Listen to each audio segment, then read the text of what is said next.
시대적인 것에 대해서 이야기를 했고 예레미야서 전체의 짜임새에 대해서 우리가 따져본 것이 있습니다. 1장 1절에 한 가지 더 이야기할 게 있습니다. 지금 예레미야의 말들 한 건데 말입니다. 그 앞에 베냐민 땅 아나돗 제사장들이다라는 수식어가 있지 않습니까? 즉 예레미야가 베냐민 땅 아나돗에 있던 제사장이다 라고 그렇게 소개를 하고 있는 겁니다. 왜 이러는 걸까요? 이 예언자들 가운데 제사장인 사람 에스겔도 있지 않습니까? 에스겔은 이렇게 소개하지 않습니다. 에스겔에서 우리 1장 1절에 보시면 에스겔을 소개하는 방식은 다른 방식으로 되어 있죠. 3절에 보면 에스겔 1장 3절에 갈대아 땅 그발 강가에서 여호와의 말씀이 부시의 아들 제사장 나 에스겔 부시의 아들이니 정말 부시맨이라고 할 수 있는 존재이겠습니다만 에스겔에 대해서는 아버지 이름밖에는 소개되어 있지 않습니다. 다만 소개되어 있는 게 그발 강가이죠. 이 사람 포로로 끌려간 사람인 거구나. 에스겔은 여호야긴이 끌려갈 때 그때 끌려갔던 사람이죠. 여호야긴이 포로될 때 다니엘도 끌려갔고 에스겔도 끌려간 걸로 우리 성경에는 되어 있기도 해요. 그래서 에스겔을 볼 때 가장 중요한 건 공간이에요. 이 사람 포로민이구나. 이게 이제 에스겔을 이해할 때 중요한 거고 제사장이라는 것에 대해서는 다른 아무런 수식어가 필요하지 않더라라는 겁니다. 근데 예레미야는 베냐민 땅 아나돗 제사장이라고 소개한 거죠. 그럼 이 정보가 겁나 중요한 정보다라고 이 본문 자체가 제시하고 있죠. 성전이 예루살렘에 있는데 말입니다. 베냐민 땅에 무슨 제사장이 필요한가 싶은 생각도 하게 되는 것이 있지요. 그래서 우리가 한번 찾아볼 만하죠. 이런 경우는 그래도 쉽지요. 아나돗 요걸 가지고 검색을 해보게 되면 우리 구약 성경에 아나돗이 쓰인 모든 용례들이 나오지 않겠습니까? 그리 많지 않으니 해보는 겁니다. 저는 이거 늘 권하고 싶어요. 어떤 단어가 겁나 흥미로운 단어가 등장했다. 요거 근질근질 해야 돼요. 요거 은혜 받자 그럼 지나가는 거고요. 따져보자 그럼 멈추어서 검색을 해봐야 되는 겁니다.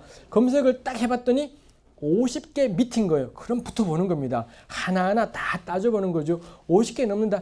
깨끗이 포기해요. 깨끗이 포기하고 다른 학자들이 살펴놓은 것을 읽자. 이제 그렇게 하면 되죠. 근데 50개 안쪽이면 붙어보는 겁니다. 붙어봐서 하나하나 찾아보면은 이게 그림이 나올 때가 10번 중에 한 번은 있습니다. 10번 중에 9번은 아무것도 나오지 않아요. 에이씨 속았다가 되는 것이지만 한 번 나오면은 그때 행복하지요. 그거 안다고 해서 삶이 바뀌지 않아요. 그렇지만 저는 그게 사람이다 생각을 해요. 삶이 바뀌지 않지만 아는 게 기쁜 겁니다. 지식이 사람을 교만하는 것이 있지요. 그건 그 다음에 생각을 해야 될 것인 건 거고 저는 아무 쓸모가 없어도 무언가를 아는 것 그게 기쁜 것 그게 행복한 것 저는 그건 사람이다. 동물들은 그렇게 하지 않아요. 사람이기 때문에 저는 그거 하는 것이 있다 싶어요. 정말 쓸모없는 것 열심히 공부하기 정말 이 시대에 오히려 훨씬 필요한 것이지 않을까 싶은 마음이 있습니다. 아나돗 요거 검색해볼 만해요. 50개 안 돼요. 50개 안 되니 한번 따져볼 만 하겠습니다. 왜 이 야곱의 12아들이 있지 않습니까? 그 가운데 레위라는 아들이 있죠. 레위의 아들들이 3명이 있습니다.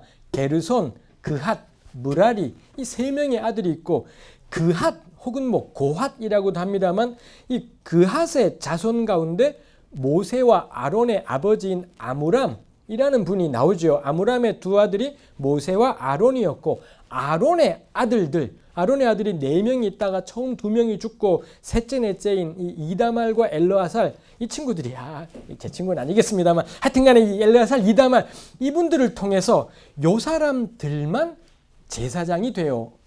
레위지파가 다 제사장이 되는 것이 아니라 레위지파 가운데 아론 자손만 제사장이 될 수 있는 겁니다. 그 가운데 이제 대제사장과 제사장으로 이렇게 나뉘겠습니다만 아론 자손이 아닌 레위지파 전체 그핫 자손 가운데서도 아론 자손을 뺀 나머지 그핫 게르손 전체 무라리 전체 이 사람들이 흔히 말하는 레위인들이 되는 거죠. 제사장 아론 자손 제사장들을 도와서 성막이나 성전에 봉사하는 그런 레위인들이 되는 것이라고 할 수 있겠습니다. 즉, 이 예레미야가 제사장이라는 것은 이제 아론의 직계, 아론 자손이다라는 것인 거겠고요. 그 다음에 장소를 아나돗이라고 밝혀둔 거고, 아나돗을 찾아보게 되면은 아주 흥미로운 스토리들이 꽤 많이 나오는 것이 있지요. 다윗 시대 때 두 명의 제사장이 있었습니다. 한 사람은 아비아달이고 한 사람은 사독이었었지요.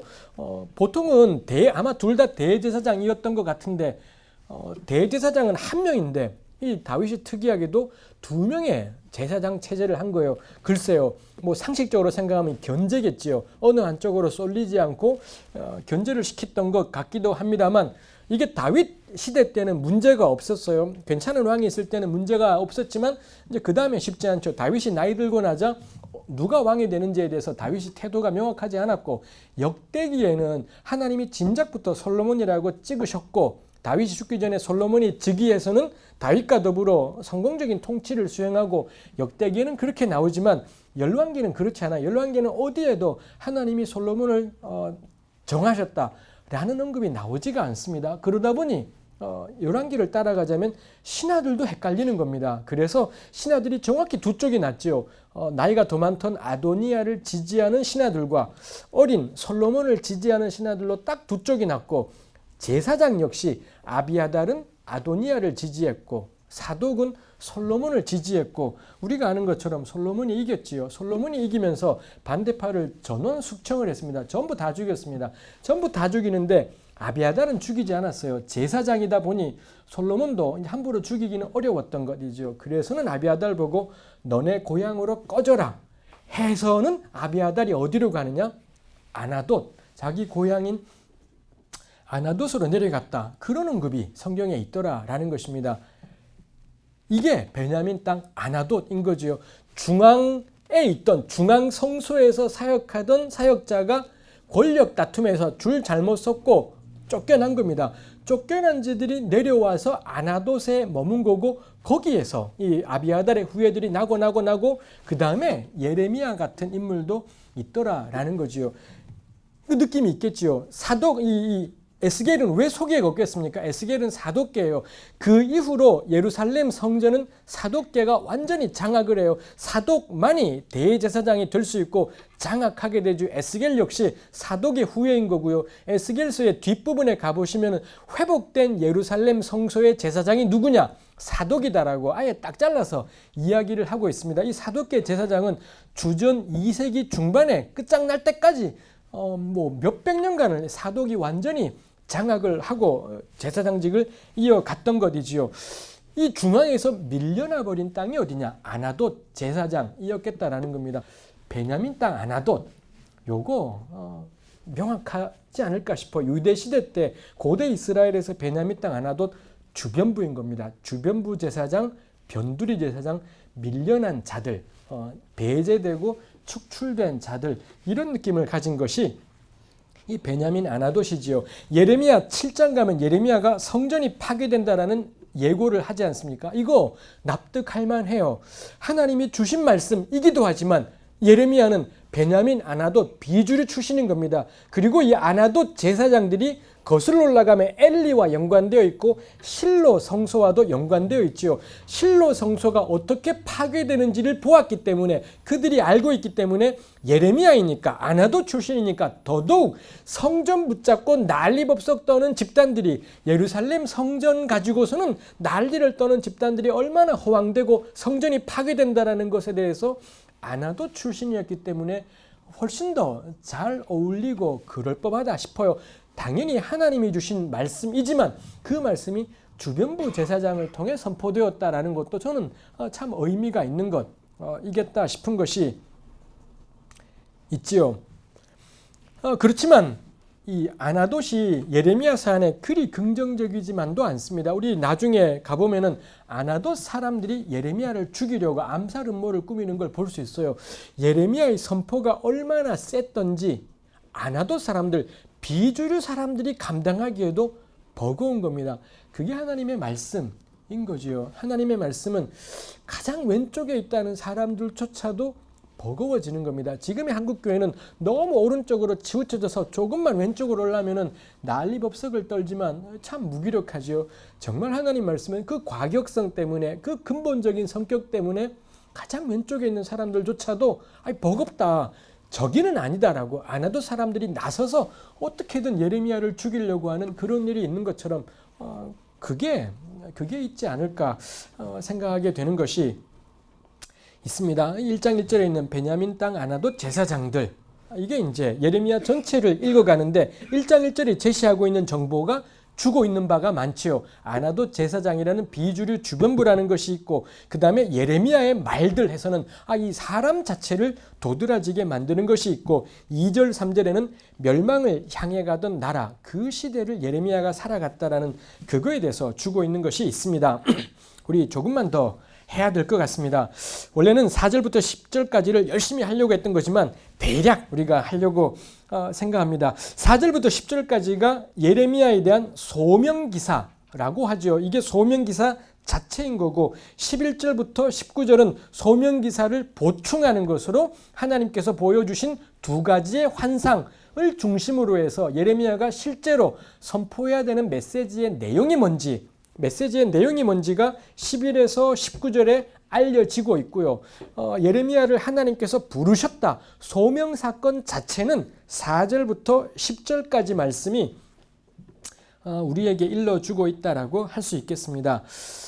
5절에 내가 너를 모태에 짓기 전에 너를 알았고 너가 배에서 나오기 전에 너를 성별하였고 너를 여러 나라의 선지자로 세웠다. 모태와 배에 대해서 언급하시는 것이 있지 않습니까? 구약 성경에서 어머니의 배에 대해서, 어머니의 태에 대해서 언급하는 것은 전부 어떤 사건이 우연하게 된 것이 아니라, 즉흥적인 것이 아니라 오래된 것이다라는 것, 하나님의 오래전에 정하신 계획과 뜻을 따라 되어졌다, 이걸 표현하고 싶을 때 이 모태라든지 배라든지 이런 언급들을 하고 있습니다. 그래서 모태에 짓기 전에, 내가 오래전부터, 너가 태어나기 전부터 하나님이 예레미야라는 존재를 생각하시고 그를 사역자로 쓰겠다 정하시고, 그러고는 어머니 배에서 태어나게 하신 것이지요. 당연히 부르심이 먼저고 그 다음에 태어남이 있으니 하나님이 예레미야를 태어나게 하셨다면 그 부르심에 어울리게 태어나게 하셨겠다라는 건 논리적으로 당연하지요. 그러니 하나님의 부르심 앞에 난 모태요는 사실 논리적으로는 안 맞는 말이에요. 이게 태어난 게 먼저고 살다 보니 얘가 좀 이런 괜찮은 점이 있네, 내가 불렀어야 되겠다, 이렇더라면 사람들이 저는 사실은 그만한 사람이 안 되고 이렇게 부족한데요, 그런 두려움이 생기겠지만 부르심이 먼저고 그 다음에 태어남에 있으니 사실 하나님의 부르심 앞에 난 부족해요.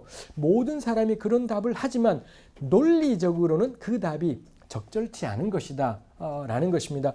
저나 여러분들 다 마찬가지지요. 우리 다 하나님의 부르심을 느끼지만 늘 부끄러움과 부족함을 느껴요. 그렇지만 원칙적으로는 부끄러워할 것도 없고 부족하다 할 것도 없지요. 부르심이 먼저고, 여러분들이 저를 어떻게 보실지 모르지만 저는 굳게 믿습니다. 모태에 짓기 전부터 하나님이 저를 부르셨다라고 나름 믿습니다. 그렇다면 그에 맞게, 저의 이 모양 이 꼴이 다 그에 맞게 하나님이 주신 것이겠다라는 거죠. 그거 우리가 기억할 필요 있겠습니다. 그렇지만 두려운 거지요. 막상 하나님의 부르심 앞에서는 두려울 수밖에 없지요. 그래서 예레미야가 슬프도소이다 주 여호와여 나는 아이라 말할 줄을 모르나이다. 하나님이 여러 나라의 선지자, 열방의 사역자로 세우셨다 그러니 겁이 덜컥 나지요. 이론적으로야 이 부르심이 먼저고 태어남이니 이럴 것이겠지만 여러 나라의 선지자라니 내가 어떻게 그런 두려움이 생길 수밖에 없지요. 이 예레미야의 첫마디, 이 예레미야서 전체에서의 예레미야의 첫마디가 뭐냐? 슬프도소이다 주 여호와여. 이거 참 묘하지요. 예레미야 평생이 슬퍼요. 겁나 기뻐요라고 말했어야 될지도 모르겠다 싶기도 합니다만 이게 예레미야의 평생인 겁니다. 예레미야 평생의 슬픔 가운데 살아요. 하나님의 사역자로 살아가는 게 행복하지 않았고 기쁘지도 않았고 만족스럽지도 않은 너무 고통스러운 그런 세월을 살아가는 것을 우리가 볼 수가 있지요. 흔히 우리가 하나님이 부르시고 태어나게 하셨으니 가장 맞게 하셨다 하지만 그래서 가장 적절하게 주셨을 것 같은데 예레미야는 그렇지는 하여튼 이게 만만치 않았지요. 예레미야는 굉장히 내성적이고 내면적인 성찰이 아주 깊은 타입의 사람인데 하나님이 그에게 맡긴 사역은 아주 외향적인 사역. 나라 왕을 찾아가고 이 귀족들을 찾아가서는 멸망을 선포하고 더군다나 특별한 절기 때 사람들이 온통 성전으로 몰려오는 그런 때 그 성전 뜰 안에 들어가서 이 성전이 파괴된다라는 말씀을 전하게 하셨기 때문에 예레미야에게 너무 고통스러웠어요. 이게 자기랑 너무 안 맞는 겁니다.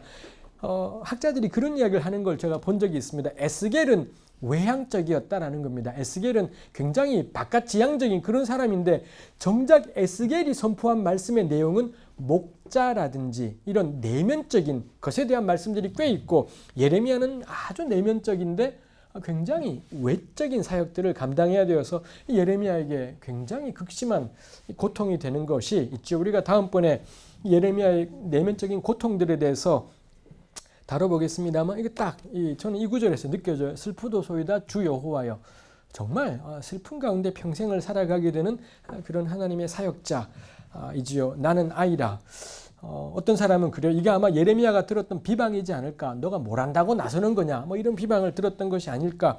뭐 이야기를 하기도 하는 것이 있죠. 이거 참 생각해 보게 돼요. 요즘 뭐든지 긍정적인 말들이 판을 치고 자기 자신을 과시하고 드러내고 이런 것이 있지만 예레미야는 과시하지 않아요. 늘 이런 고통스러움 속에 하나님이 맡기신 사역과 자기 자신의 잘 맞지 않음 때문에 너무 괴로워하고 자기가 행하는 사역이 하나도 효과가 없다 보니 너무 괴로워하고 온통 그 괴로움 속에 산다는 점에서 예레미야는 요즘에 현대인들의 미덕처럼 보이는 것하고는 정반대의 길을 걸어가게 되는 것이 있지요. 하나님의 격려가 7절부터 있습니다.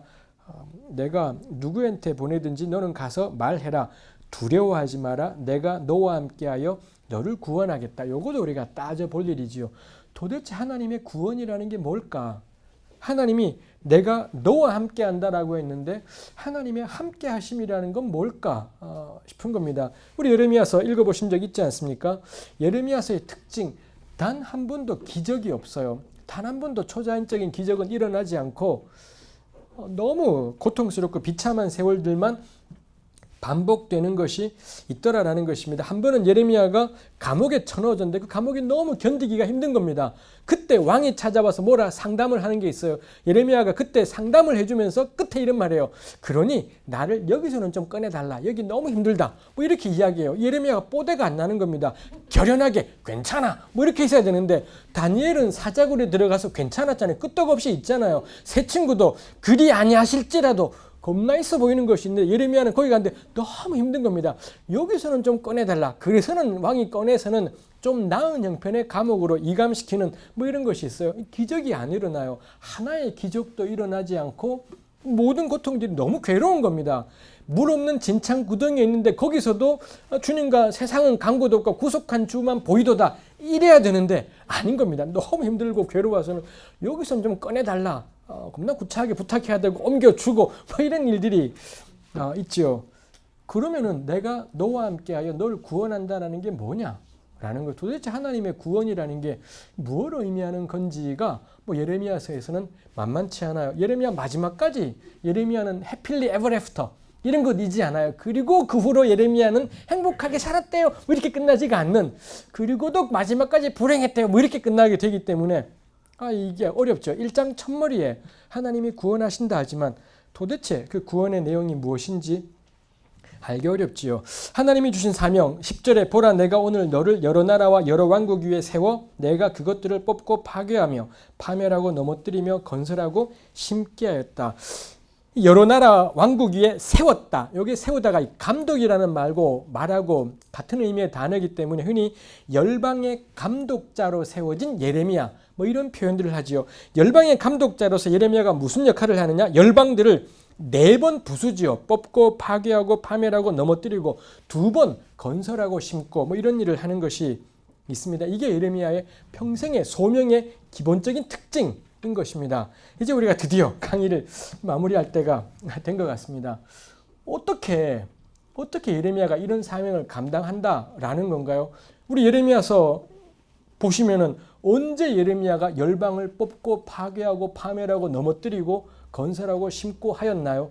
열방의 감독자래요. 그럼 예레미야가 열방을 막 다닌 건가요? 예레미야는 유다가 멸망하는 순간까지 유다 땅을 한 발짝도 벗어난 적이 없습니다. 유다가 멸망한 다음에 본인이 원치 않았는데 이 나쁜 패거리들이 강제로 끌고 가는 바람에 애굽으로 강제로 이주해야 되었던 그것 말고는 예레미야는 유다 땅을 단 한 발도 벗어난 적이 없어 보인다라는 겁니다. 근데 예레미야의 사명은 뭔가요? 열방의 감독자라는 것입니다. 이거 우리가 기억할 만하죠. 예레미야가 어떻게 열방을 부수고 파괴하는 일을 하겠습니까? 오직 그가 가진 말씀뿐이었지요. 하나님께서 예레미야에게 주신 말씀, 예레미야가 듣고 깨달아서 평생에 선포하고 증거한 그 말씀, 그게 예레미야가 가진 전부인 것입니다. 그 말씀에 근거해서 보니 바벨론 망하겠다라는 겁니다. 그 말씀에 근거해서 보니 예루살렘 성전은 파괴되겠다라는 거고 유다는 바벨론으로 끌려가겠다. 이걸 예레미야가 선포했다라는 거죠. 그는 한 발짝도 외국을 돌아다닌 적이 없고 열방을 향해 뭘 한 적도 없어요. 내내 유다 총구석에 앉아서 혹은 예루살렘에서 거의 대부분을 감옥 속에서 그의 삶을 보내어야 되었지만 그는 누구냐?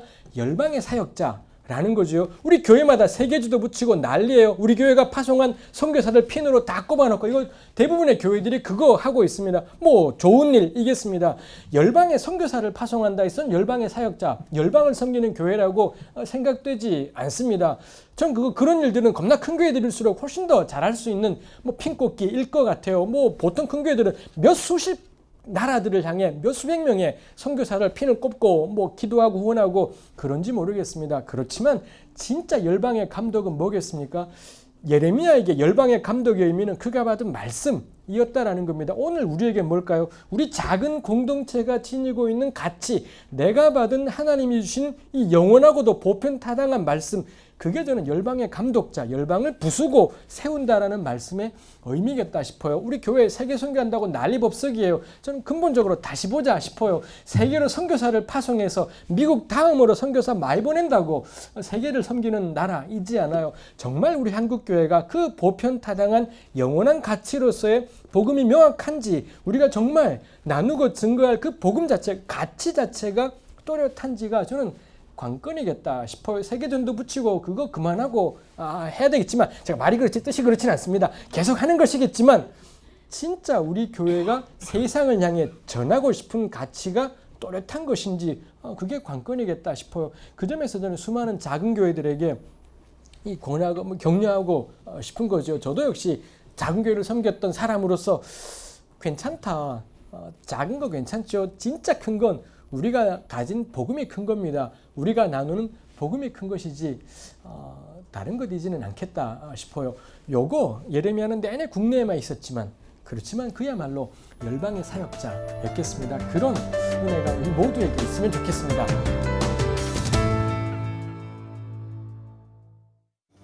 아까 70인경 히브리어 성경을 대조하신 부분에서 일종의 텍스트의 변조가 되지 않았습니까?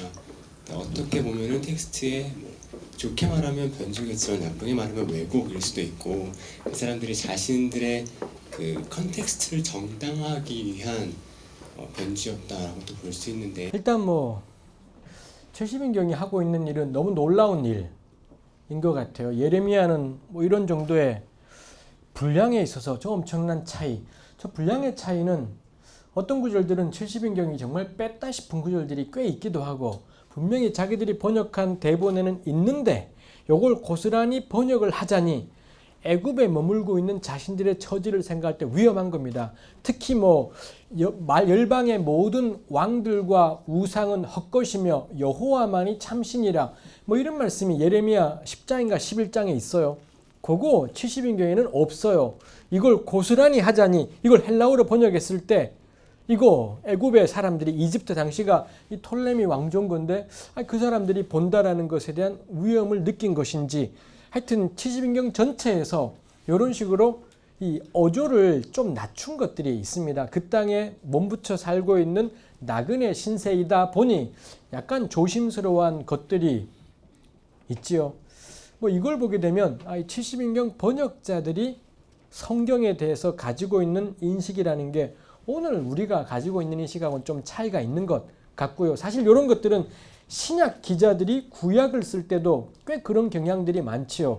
구약 본문들을 좀 순서를 바꾸기도 하고 단어 하나하나의 순서를 바꾸기도 하고 더 집어넣기도 하고 좀 빼고 말하기도 하고 이런 것들을 신약의 구약 인용에서 꽤 많은 곳에서 찾아볼 수 있다라는 점에서 적어도 신약 기자들이나 70인경 번역자들이 가진 정경의 권위라는 건 오늘 우리가 가진 것처럼 더하거나 빼거나 건들면 큰일 난다. 이런 식의 사고이지는 않았던 것 같아요. 그 다음에 모든 번역자들이건 신약 기자들이건 우리가 전제해야 될 게 이분들은 본문의 의미를 가장 정확하게 번역한다라고 스스로 생각했다라고 전제하고 보는 게 저는 오늘 우리가 접근할 수 있는 길일 것 같아요. 그렇다면 70인경 번역자들은 가령 이분들이 배열을 바꾼 거라면 사실은 이거야말로 본문이 정말로 우리 시대에 의미하는 바다라고 해석했을 것이라고 이게 본문은 이렇게 말하지만 우리는 우리를 위해서 바꾸겠어 라고 생각했다라기보다는 본문이 이렇게 말하고 있는데 이 본문의 진짜 의미는 오늘 우리에게는 뭐냐? 이렇게 배열을 바꾸는 거다라고 저는 생각했을 가능성이 크겠다 싶어요. 이분들이 변조한다라고 하면서 이런 작업을 한 것이 아니라 본문의 의미를 자기 시대에 가장 정확하게 우리가 반영한다라는 마음으로 더하거나 빼거나 바꾸거나 이런 일들을 했을 것 같다라고 할 수 있죠. 그만한 자유들이 있었던 것이겠습니다. 그 점에서 오늘 우리도 저는 성경 볼 때 구약이든 신약이든 이 성경들이 그때 무슨 의미를 가졌는가를 정말 주도면밀하게 따져보고 그러면은 21세기 자본주의 체제를 살아가는 우리들의 시대에는 어떻게 어떤 의미인 거지? 요거 반드시 바꾸는 게 필요하지요. 차이가 있다면 그때 그 사람들은 그걸 기록을 한 게 성경이 된 건 거고요. 오늘 우리는 요 부분이 설교예요. 설교라든지 성경 공부에서 다루어진다는 그 차이만 있는 것이죠. 그 점에서 본질적으로는 저는 똑같은 것 같아요. 다만 그때는 정경이 이거는 이제 저희 신앙 고백입니다. 그때는 정경이 형성되던 시기이다 보니 그분들의 그런 과감한 것들이 그대로 정경이 되어버렸지만 오늘날에는 뭐 우리 교회에서 나누는 설교나 성경 공부들이 과감한 해석들이 있지만 이게 성경이 되지는 않는 시대라는 뭐 차이가 있죠. 이거는 뭐 논리적으로 설명할 수 있는 것이 아니라 정경 형성기라는 요 시대에 대한 뭐 하나님의 특별한 섭리로 저는 볼 수밖에 이건 저의 그냥 신앙 고백이죠. 같은 교회 내에서 같은 성경 말씀을 가지고 다른 정반대의 양립할 수 없는 해석을 내는 상황에서는 어떤 것이 하나님의 말씀인지 저희가 어떻게 알 수 있는 그렇죠. 너무 그건 자연스러운 현상일 것 같아요. 사실 우리 뭐 유대 탈무드라는 게 있지 않습니까? 탈무드가 미슈나라는 원칙이 있고 그 원칙에 대한 한 몇백 년간의 그 다음 세대 랍비는 뭐라고 해석했고 그 다음 랍비는 뭐라고 했고 요걸 계속 추가시켜 나간 건데 그 사이에는 서로 충돌되는 해석들이 있어요. 근데 이걸 유대인들은 그냥 다 받은 거죠. 상호 모순되는 주장을 전부 이 시내산에서 모세가 받은 말씀이다. 그렇게 아멘하고 수용한 것이 있어요. 그 점에서 유대 성경은 근본적으로 이 다원성을 인정하고 있다. 뭐 이런 이야기를 할 수 있겠습니다만 또 오늘 우리도 저는 마찬가지인 것 같아요. 차라리 그런 경우에 저는 솔직하자 싶어요. 오직 성경으로라는 구원은 반드시 따라와야 되는 게 해석의 다양성에 대한 인정 이게 반드시 수반되어야 되고 그렇다면 모든 설교는 해석이다. 어떤 설교자도 성경만 전하고 내려가는 설교자는 없지요. 강대상에 올라가서 주일날 11시 예배 본문만 읽고 내려가도 그럼 성경만 전하거냐? 그렇지 않아요. 왜 하필 고주일에 그 본문을 읽었냐라는 건 이유가 있는 거지요. 그 점에서 저는 모든 설교자가 겸손해서 자기는 성경만 전하는 것이 아니라 이 말씀에 대한 나의 해석을 전하는 것입니다. 그럴 때 그 해석들은 정말 그 시대 주전 8세기의 구약 시대의 배경 안에서 이 아모스가 어떤 말씀일지 이 주전 6세기 5세기 때 이 예레미야가 선포한 말씀이 그 시대 속에서 어떤 의미였을지에 대한 좀 더 이 신중한 검토들이 필요하고 그러면은 그런 점에서 오늘 우리에게는 이런 것이다. 뭐 이런 이야기가 될 수 있고 요건 토론이 될 수 있는 것 같아요. 이단들의 해석도 일종의 해석은 해석이지 않습니까? 그렇죠. 그러면 이제 소위 그냥 정통과 이단을 가르는 어떤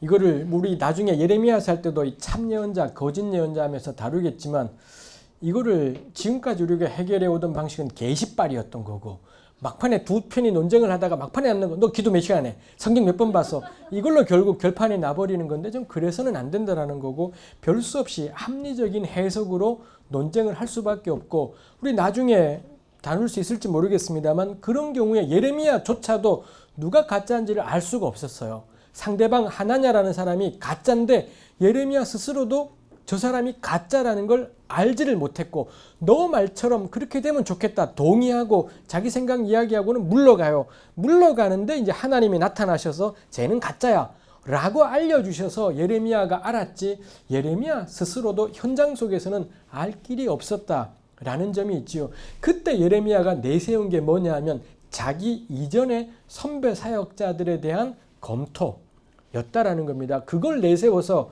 이 가짜한테 이야기를 하고 가짜는 끝까지 내세우는 게 뭐냐? 계시예요. 내가 여호와께 받은 말씀 이거 내세워요. 한쪽은 계시빨을 내세우고 한쪽은 합리적인 관찰을 내세웠는데 누가 옳았냐? 예레미야가 옳았어요. 합리적인 관찰을 제시했던 쪽이 늘 합리적인 게 옳다라는 걸 의미한다라기보다는 저는 예레미야 같은 자세가 옳겠다 싶어요. 근데 이단들의 특징은 뭐냐? 삶을 파괴해요. 모든 사람들의 인격을 파괴하고 개성을 파괴하고 전부 신천지의 특징이지 않습니까? 전부 똑같아요. 반드시 거기는 이단이고 저는 사입이겠다. 사람을 죽여버리고 개인을 파괴하고 가정을 파괴하고 이단 사이비 집단 치고 정의에 대해 관심 있는 집단들 거의 찾아보기 어려워요. 그 다음에 남는 건 그럼 신구약 성경 전체, 구약 성경 전체 안에 근본적인 흐름이 무엇인지를 이해하고 그 원칙 위에서 그 개별 본문이 어떻게 해석돼야 되는 것이 합당한 것인지에 대해서 저는 토론되는 수밖에 없고 그러다 보면 이거는 설득의 문제일 것 같아요. 그래서 설득이 안 된다. 그건 어떻게 할 수 없는 것일 것 같아요. 유일한 이 본문에 대한 유일한 것을 가능한 한 찾아가지만 그 누구도 그 유일한 것을 독점할 수는 없을 상황일 것 같아요.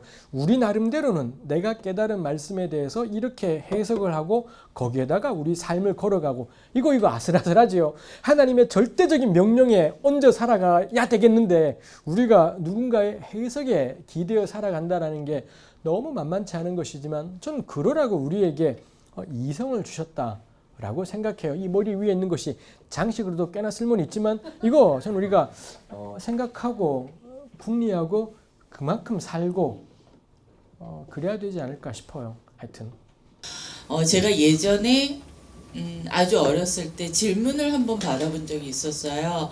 그러니까 예레미야서를 읽었었던 주일학교 학생이 왜 얘는 맨날 울어요? 라고 질문을 했어요. 그때 제가 아무 답을 할 수가 없었거든요. 왜냐면 그 전까지 저도 그렇고 하나님을 믿으면 복을 받는다, 평강을 얻는다, 슬프지 않고 어쩌면 이렇게 세상에서 말하는 그런 행복 주의로 좀 배웠고 그렇게 또 가르치기도 했었는데 저는 항상 예레미야서를 보면 그 부담감이 있어요. 이것을 내가 학생들이나 청년들이나 더 밑에는 주일학교 학생들한테 어떻게 가르쳐 줄 수 있지? 근데 어느 책에도 예레미야는 기도하는 선지자라고만 나와 있지 하나님께서 그에게 부어주셨던 그 소명 그리고 결과적으로 그가 왜 슬프게 살 수밖에 없었는지에 대한 거는 어디에도 나와 있지 않거든요. 근데 만약에 교수님께서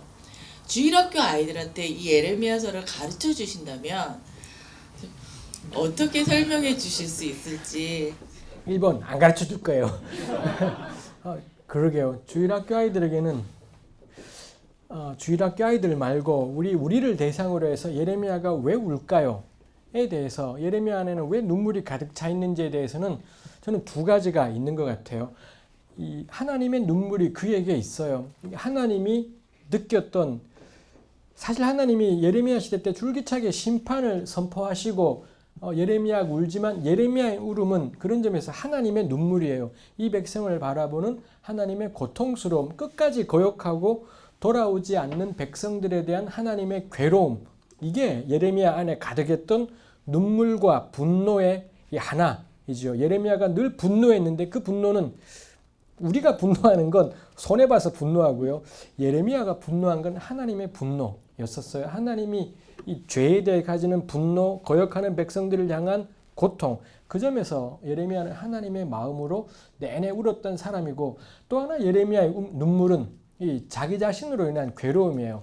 이 하나님이 시키는 일이 너무 자기한테는 버거웠고, 이 백성들에게 아무리 전했지만 누구도 듣지 않았고, 그래서 모든 사람이 예레미야를 경원시해요. 예레미야가 지나가면 재수 못 묻는다라고 생각을 해서 재앙덩어리가 지나간다, 뭐 이런 말 우리 나중에 보겠지만, 모든 사람들이 예레미야를 싫어하고 따돌리고, 예레미야는 거의 혼자 있는 경우가 많죠. 이거 하나도 안 기쁜 겁니다. 아까 이야기했지만 혼자 있어도 낙원을 거니는 것 같은 행복함 속에 깊은 묵상과 명상, 관상 속에 있다가 나가서 열심히 전하고 돌아와서 깊이 묵상, 전혀 그렇지가 않았고, 나가서 하나님의 눈물로 분노로 괴로워하고 돌아와서는 늘 따돌려지고 혼자 있는 자신으로 인해서 고통스러워하고 화내고, 예레미야가 화낸 것도 그 두 가지예요. 하나님의 화가 있고 자기의 참담한 삶 때문에 나오는 이 따돌려진 자신으로 인한 화도 있고, 눈물도 저는 두 가지가 다 있지 않았을까 싶은 것이 있어요.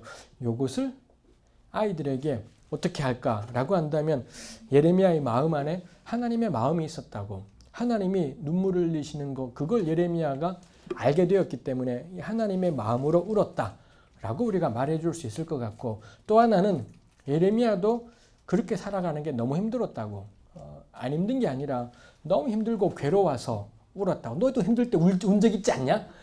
예레미야도 그래서 울었다 일 수 있을 것 같아요.